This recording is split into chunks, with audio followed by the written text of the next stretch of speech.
આજે આપણે બનાવીશું હર્બલ શેમ્પૂ જે હોમમેડ છે, વાળ વધારે છે। જો આ છે સિકાકાઈ, આ છે પલાળેલા અરીઠા, મેથી, અળસી, રોઝમેરી, આ છે એલોવેરાના ટુકડા અને આ છે આંબળાનું ખમણેલા અને થોડાક છે જાસૂદના ફૂલ। તો સૌપ્રથમ સિકાકાઈ મેં રાત્રે પાણીમાં પલાળી દીધેલા હતા। સિકાકાઈ, અળસી, એલોવેરા, આંબળા, મેથી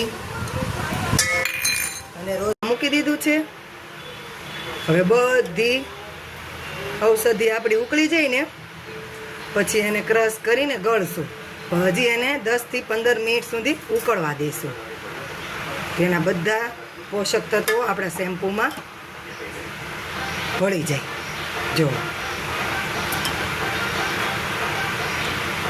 જો આપણે આ ઉકળી ગયું છે। હવે આને આપણે ક્રશ કરી નાખશું। જો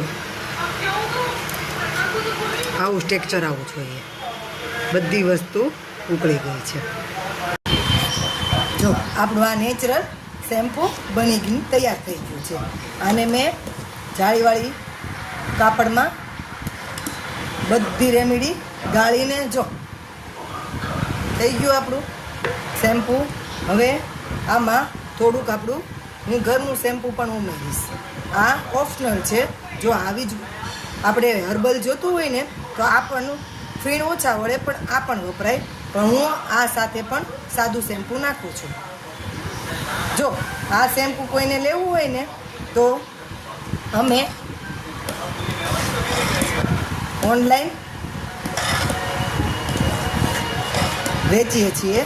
જો કોઈને ક્વેરી હોય અને લેવું હોય તો અમારો સંપર્ક કરવો।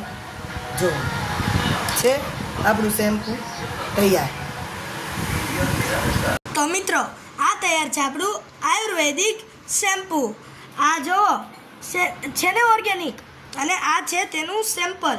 જો કોઈને લેવું હોય શેમ્પૂ તો કમેન્ટમાં તમારો નંબર અને તમારું નામ જણાવી દેવું।